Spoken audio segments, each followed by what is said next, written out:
In olden days, a glimpse of femur was only for morbid dreamers, but you're not alone. Bring anything bones. Two goofy gals with deathly interest go on a skeleton inquest in your headphones. Anything bones.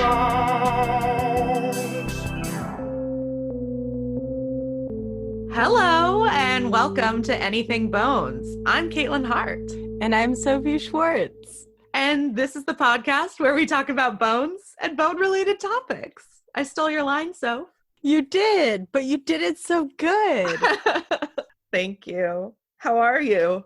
I'm good. I am easing into the darkness that is winter. Yes. That is happening here in the Pacific Northwest. Scarf update.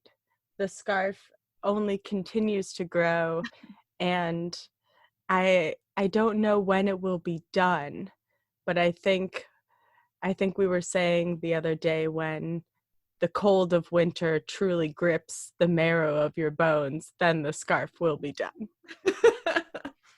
Yeah, because at first it was like, oh, when this pandemic is over, the scarf will be done. It's like, oh, it's not ending anytime soon, so No, the scarf will not outlast the pandemic. no, wishful thinking there. But we do have a lot to be thankful for in this run up for Thanksgiving. Yeah, it's definitely not the Thanksgiving we all hoped for or wanted, but here it is. It's coming up pretty soon at the time of this recording.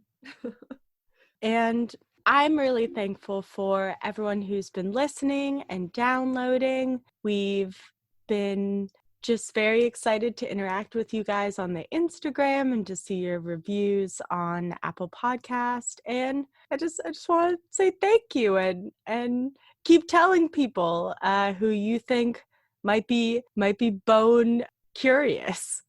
Bone enthusiasts. Yeah, or just big boneheads in general.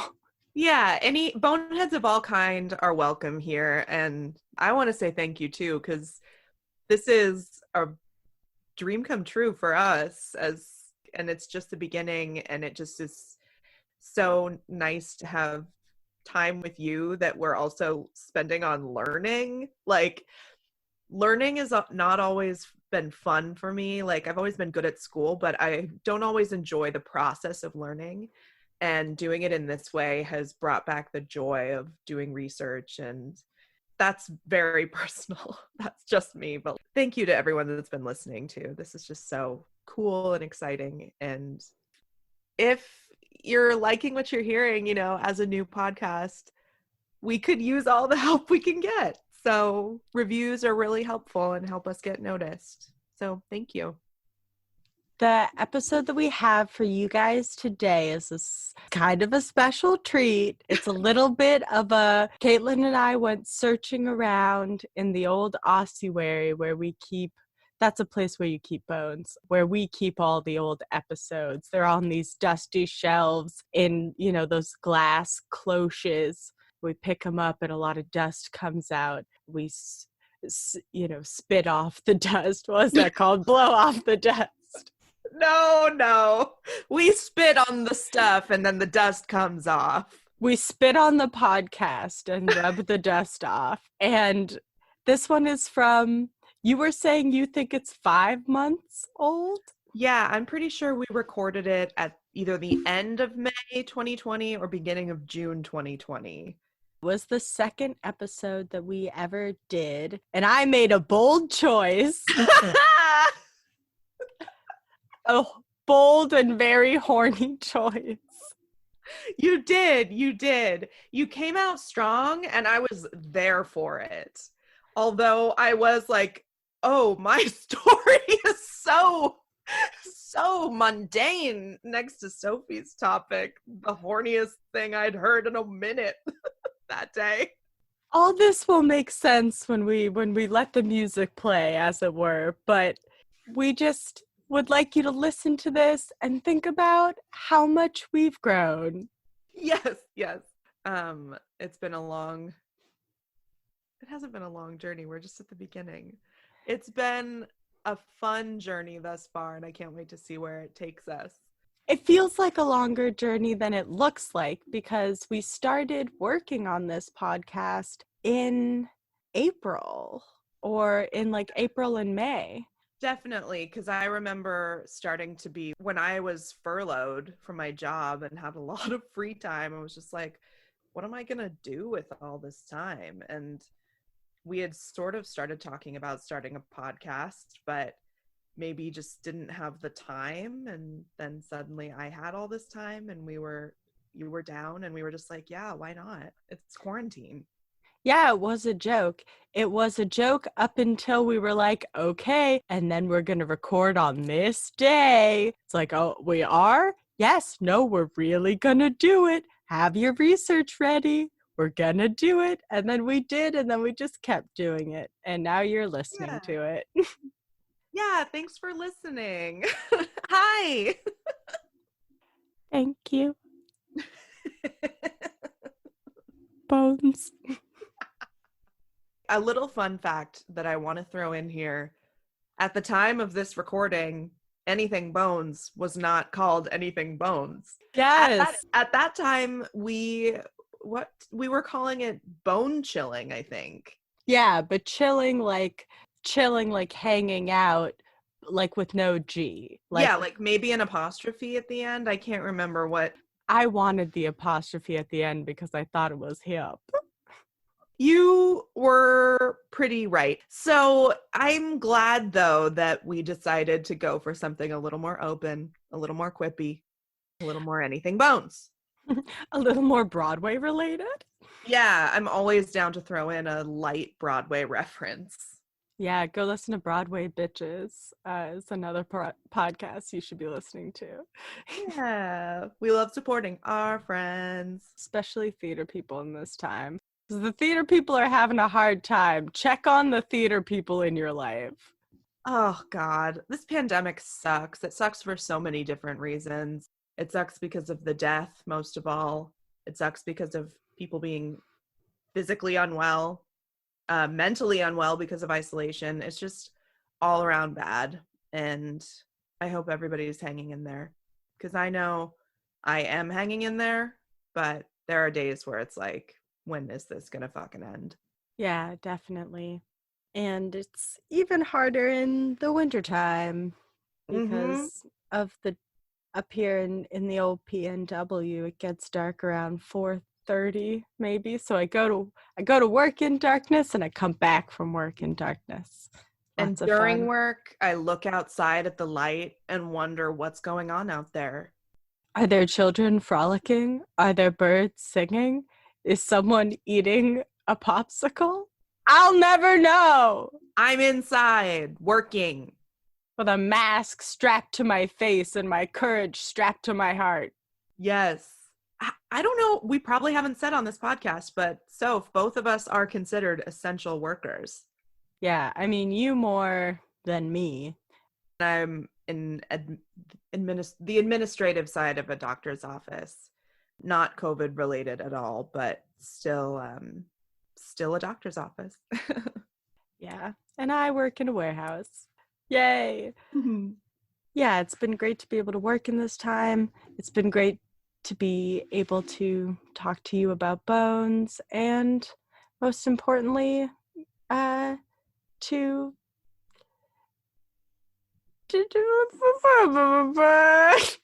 please enjoy this episode. We love you, and we'll be back with a hot, fresh ep next week. We promise it won't be from the ossuary. It'll be a freshly killed episode. Oh, nice. Interesting. Not long dead. Well, it's just nice to check in. I love you, Soph. And I love you, listeners. And enjoy the horniest episode of Anything Bones.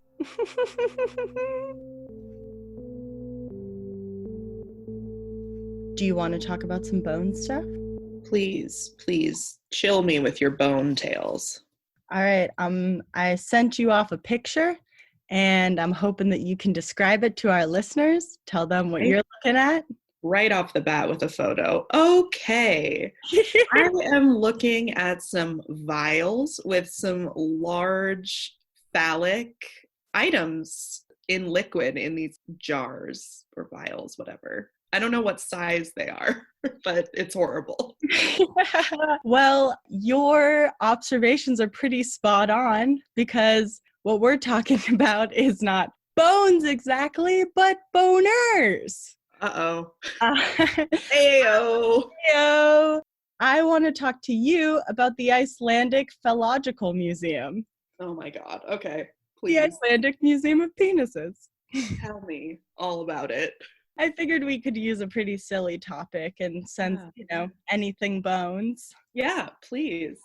All right. Well, just starting off, the Icelandic Phallological Museum is located in Reykjavik in Iceland, and it houses the world's largest display of penises and penile parts. Whoa. By the way, my sources are Wikipedia, the Smithsonian Magazine, and Slate.com, and of course the website for the museum itself. And if you want to donate to the Icelandic Penis Museum, please do. They're closed due to COVID. So the museum's mission statement is for individuals to undertake serious study into the field of phallology in an organized and scientific fashion, which I've written here, I don't think that I could ever do, because I would never stop laughing. It's so niche. It's so specific. Like, what a place to work. And yeah, cool. I mean, as I was reading about it, because it was founded by this guy, let me try to say his name. He is a retired teacher, and his name is, it's Icelandic, Sigurður Jahardsson. Yeah, I buy it. But let's just call him Sig, because that'll be a fun please. name for him. Let's simplify a bit. Yeah, let's get personal. So Sig founded this museum in 1997 after he retired from being a teacher. And the reason that he started this museum was apparently in Iceland, one of the ways, like in rural Iceland, it's very common for whips that they use to kind of control livestock to be made of these dried bull penises. Sorry. Yeah, no, please. I'm going to have to get used to the terms real quick. Otherwise, I'm just going to be giggling the whole time. Oh, this is going to be a minefield. There's many fun ways to laugh at these penises. So he got this bullwhip penis when he was a kid. And then later when he was an adult, he was at like a holiday party with his teacher coworkers, and one of his coworkers gave him one of these penis whips again and was like, hey, remember from your childhood? And he's like, yeah, no, I get it. And then so other people kind of caught on to giving this man penises. Got a little bit of a reputation around it. I mean, yeah, though, it seems like it. Like, people would bring him penises from various different animals, because his whole thing is that he wanted to collect penises from all the different kinds of animals of Iceland. And so after a while, fishermen started bringing him penises of seals and of the tips of whale penises, which we'll get into later. Just the tip. After a while, he was like, I have so many penises. What am I going to do? I'm drowning. What do I do? How can I make use of these penises? Sig wanted to do something good with the penises. He was like, I'll make a penis. He sounds like a nice guy. Yeah, I mean, he sounds like an interesting dude for sure. I was reading a quote someone had asked him, I think it was from the Smithsonian Magazine, like, hey, why did you start collecting penises? And he was like, well, it's like any other collection. You just start collecting things and then you have a collection. So, like, hard to tell if it's a personal affinity or just he happened into a penis collection. Right, like, who started this? Like, him or the people that were giving him all the penises? I think we've got a classic chicken and egg scenario here. I think probably a combination of both, because he could have said, like, please stop giving me penises. Yeah, I think... Well, it reminds me a lot of the old thing of you tell one of your family members, I love frogs, and then suddenly you have a collection of frogs because everyone in your family. Oh, sure. Yeah, definitely. And so for him, that was phalluses. And this was he started the museum in 97, so this was going on like in the 80s and 90s maybe? Yeah, I think he got that penis whip from his coworker in the 70s. So like, old. Have been giving him penises for a while. Yeah, that spans several decades. Yeah, and he has now since retired and his son runs the museum. But I'm going to rattle you off a couple more facts. So the collection has 283 specimens from 93 species of animals, including 55 penises from whales, 36 from seals, and 118 from land mammals. So that's a lot of dicks. Indeed. The collection also has some phallic art. And here's where I'm going to send you another picture, perhaps like a really nice piece for your new apartment. You're getting a new apartment, and I think this would fit really well in with what it will be. Oh, God. Oh, it's a lamp. I'll be honest, it's a lamp in the shape of a penis, and the lampshade is like this. The lampshade doesn't look right. It's like sewn together. Like, what is that? That would be the scrotum of bulls. This is on display in this museum?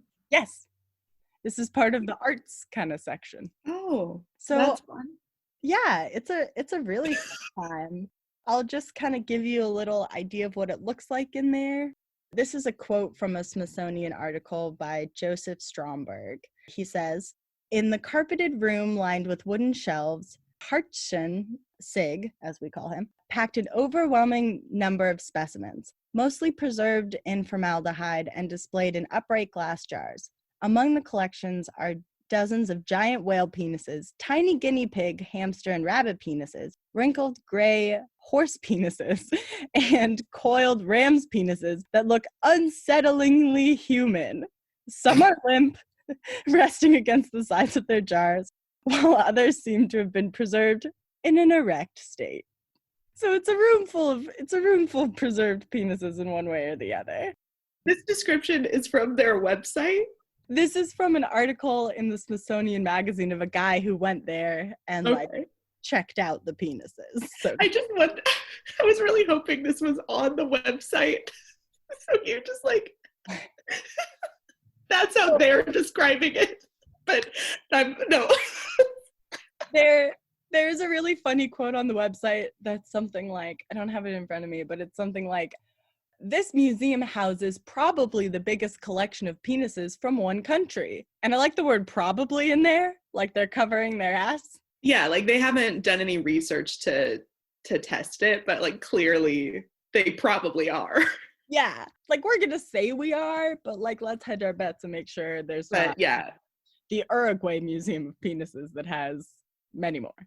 So I showed you the lamp, but I wanted to show you another piece of art that is there. Let me pop this on over to you. This was maybe my favorite thing that I found in researching this. So take a look at that and let us know what you're seeing. Okay, so I'm seeing, it looks like it's a 3D art piece. It's almost like a fish tank full of silver penises. Yes. Is it like a collection? Like you put money in there to support the museum or something? Like, I can't tell. No, that would be a penis-themed sculpture commemorating the silver medal winning Icelandic Olympic handball team's penises. Oh my God. I'll send you over a picture of these boys just so you can get some reference. So this sculpture, this collection of silver penises, which I read would have been made gold if they had won the gold. Art imitates life, I guess. Yeah. But I did a little bit more research because I really wanted to know how these were made. Like what? What? So here's a little quote from an article on the slate.com about it. It says, "The artist who fashioned the piece, another Icelandic as hell name, Thordur Sig... Thordur? The name, okay, the first name is Thorgerdur. How do you pronounce that? Oh, no. I'm sorry I jumped in at all. You got opinions on Icelandic names? I don't. Well, I will just say that this artist is actually the daughter of our friend who started the Penis Museum. Oh, cool. Yeah. And she said when they asked her how she made it, she said, "I did not have any models. I just made them from experience." Interesting. Okay. So she made them from her vast expertise of penises because her father has a penis museum. Right. Yeah. I mean, references. Yeah. You can just kind of take that how you will. I mean, that's really cool though it is a cool piece of art. It's different. It's different, but there's two other sections that really caught my attention. So most of it is Icelandic animals and their Icelandic penises.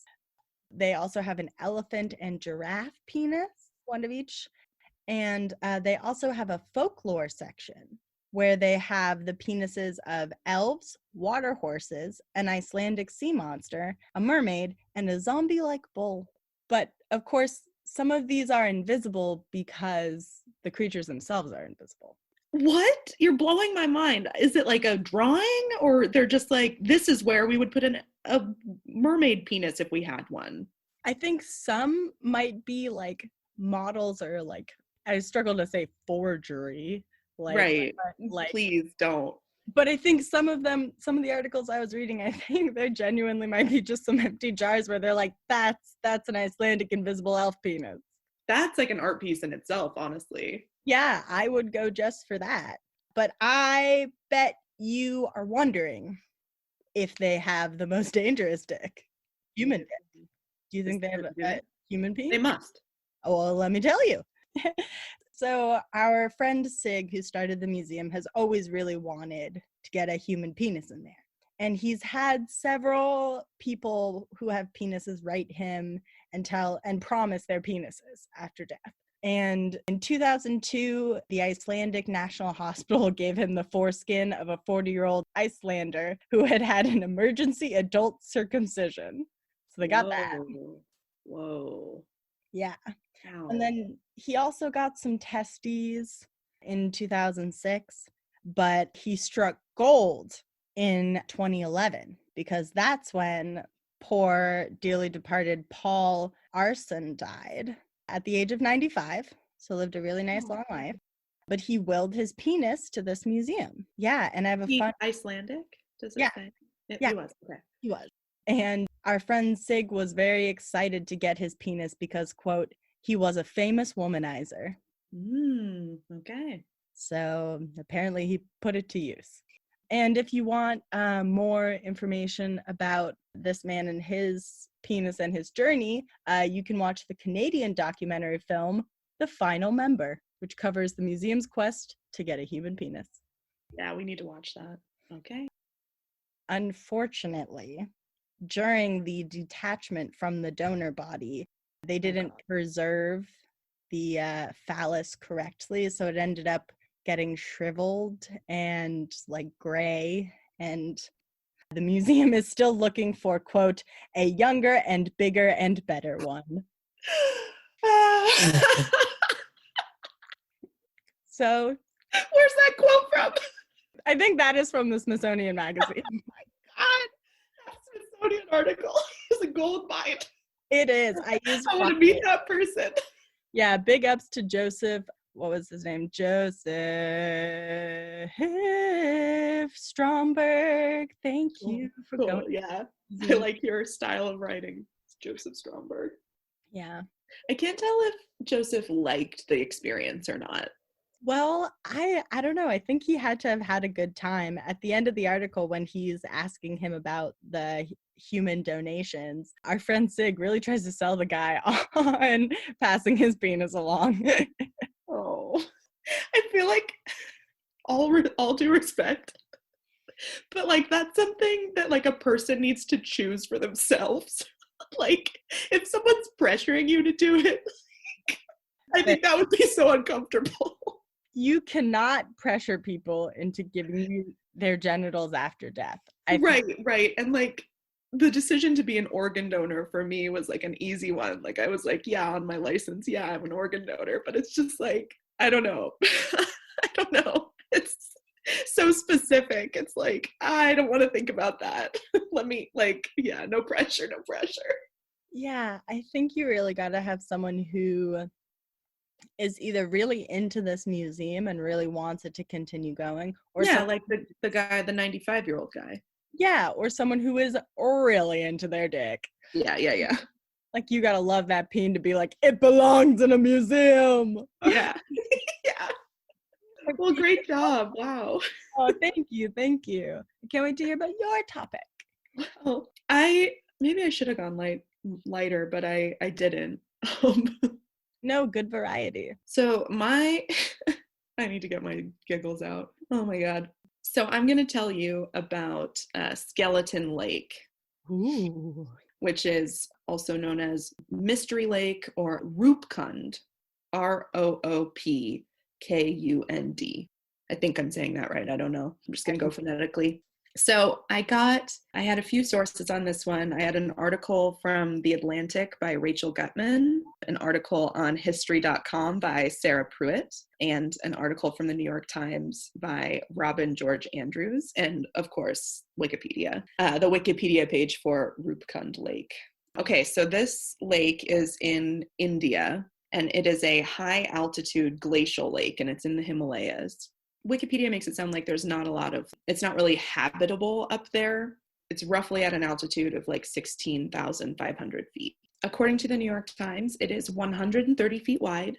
It's not a very big lake. And it's frozen for most of the time. But then, actually, you know what? I'm just going to read this quote from the New York Times article because I think it's just like, I like the way the painting is. What am I trying to say? I like the way they paint the picture. So 130 feet wide, it is frozen for much of the year, a frosty pond in a lonely, sunbound valley. But on warmer days, it delivers a macabre performance as hundreds of human skeletons, some with flesh still attached, emerge from what has become known as Skeleton Lake.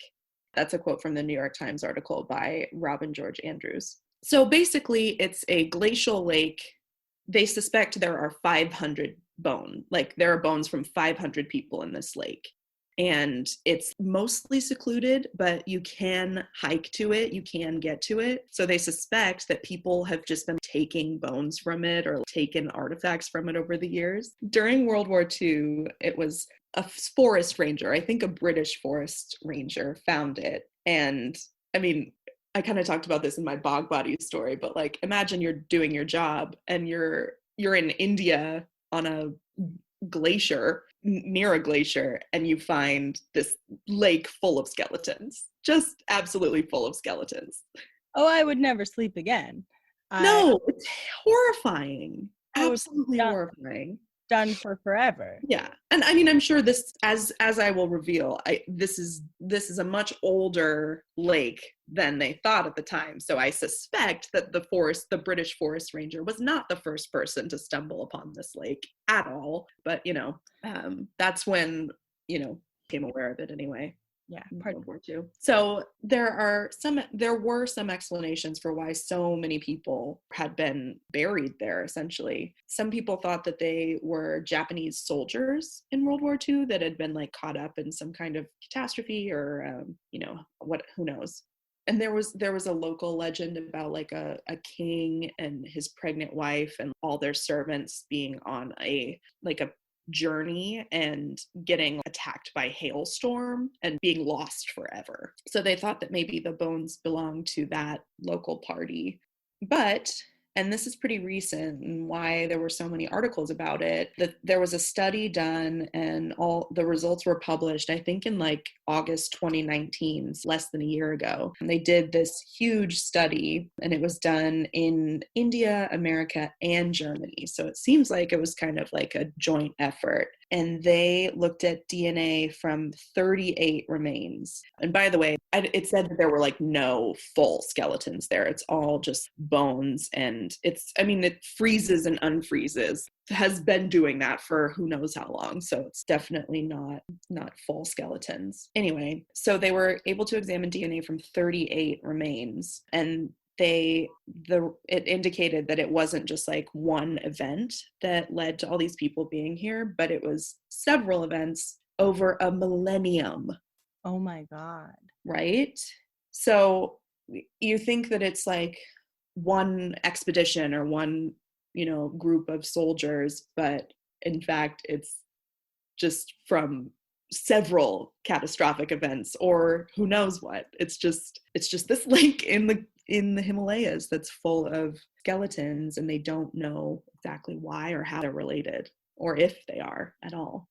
Yeah, wow. So the New York Times article that I looked at cited the researchers as Niraj Ray in India and David Reich at Harvard. There were more names on there, but this sort of part of the article was they were the only two mentioned, I think. They were able to extract the DNA, and they identified 23 males and 15 females. And based on kind of what we know about populations living today, 23 of the 38 remains had South Asian DNA, or they were able to link it to South Asians.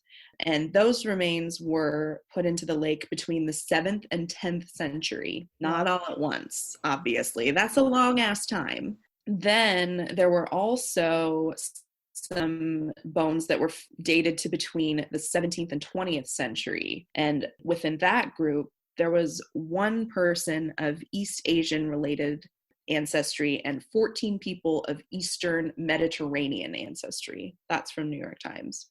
It's crazy that this lake is a place where all these people are buried, but we don't really know why, and we don't really know how. But it spans just so much time that people have been either exploring up there and gotten like lost, or some people think that maybe they are put there on purpose, like it could be kind of a sacred site. Some people think that landslides and other things have kind of pushed the bones into the lake, because it sounds like you have to climb up and then like slide down to get to the lake, something like that. It seems a little treacherous, and it seems like it's a whole thing. I've actually heard about this before. Have you really? Yeah, and I'd heard about the hail. I hadn't put it together till you talked about the hail thing, because there's, like you were saying, there's a theory that there was this hailstorm with this abnormally large hail.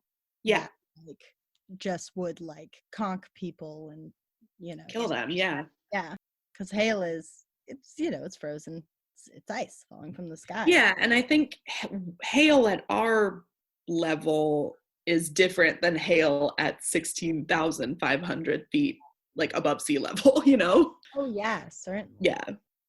But yeah, I heard that it was bones from vastly different ethnic groups and time periods. Mm-hmm. I'd always thought that it was a sort of a mass death event, but no, it doesn't seem like it, because like I said earlier, they suspect that there could be as many as like 500 people's bones in the lake.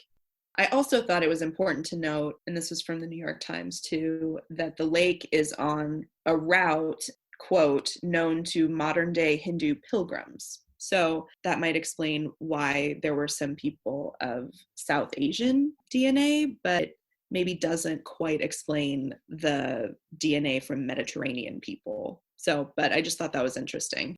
Yeah, that's incredibly interesting.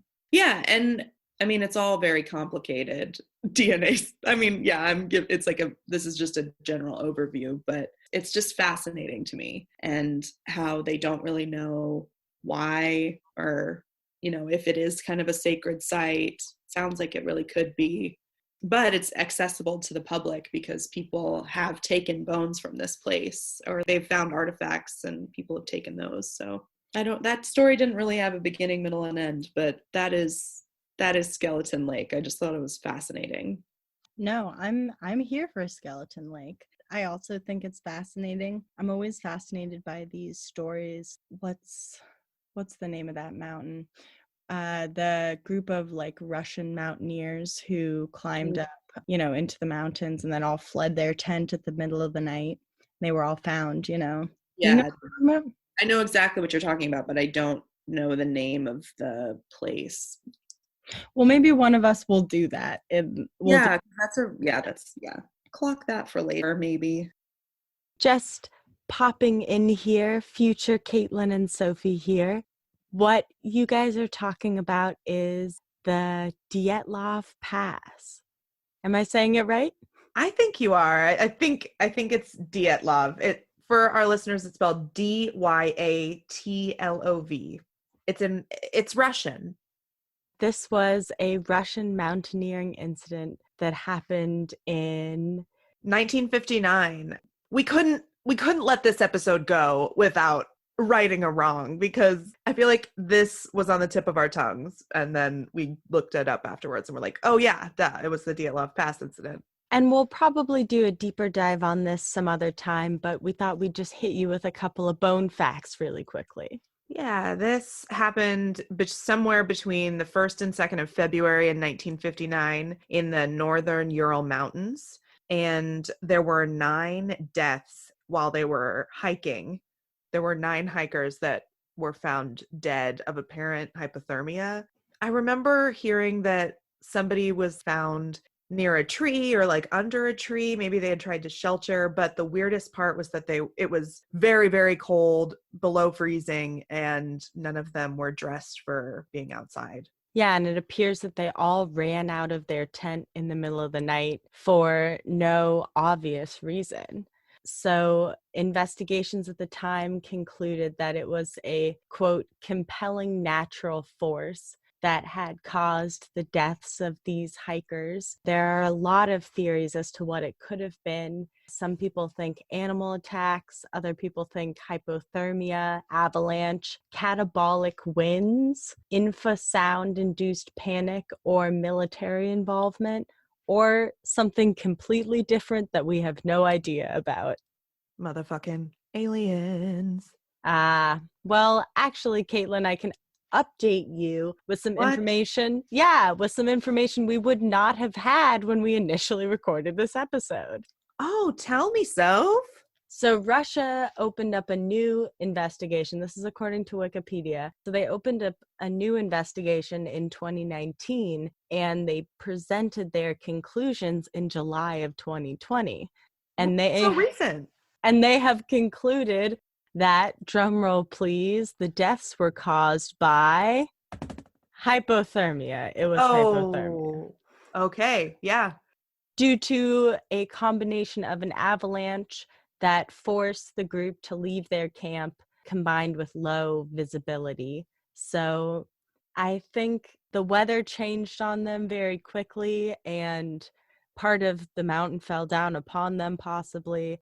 Although we may never know if that's the real cause of their deaths. I think we should save this for an episode down the line, but I remember there being like a tongue missing from one of the victims, and so people thought that could be kind of spooky.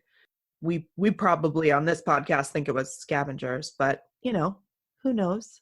I mean, on this podcast, we tend to either lean towards it was ghosts and also it was scavengers. It's one or the other. There is no in between.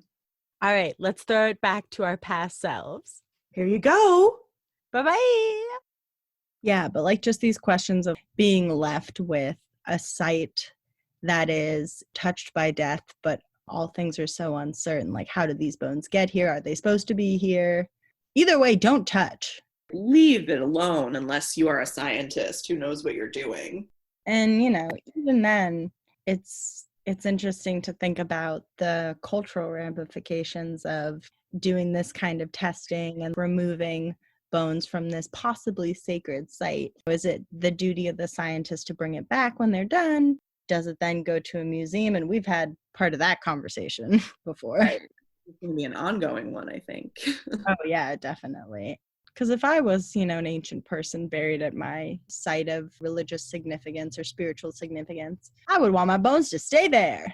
Yeah, I think that would be fair. But they don't know. We don't know exactly why all of these people spanning over all this time have been there. Yeah. And we probably will never know. I mean, it's possible. Some people dedicate their whole lives to solving these mysteries, and it's our pleasure to research them and wonder as well with less expertise. Yeah. Wonder on this podcast platform, wondering and willing it to be okay. My wandering bones. My wandering bones. My wandering, aching bones. My old bones. Yeah. So rickety. Like an old house. Yeah, I need to go for a walk, move my bones. Yeah, same. Oh. Anyway, Thanks thanks so for listening to Anything Bones. Anything Bones, colon, an experience. Thanks so much for talking with me about bones. Yeah, thanks for talking with me about penises in a museum in Iceland.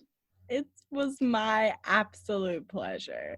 Yeah, everyone stay safe out there. Stay smart. We'll see you next time. Yeah, we'll see you next time. Thanks for listening. Bye. Bye-bye. Bye. Bon voyage.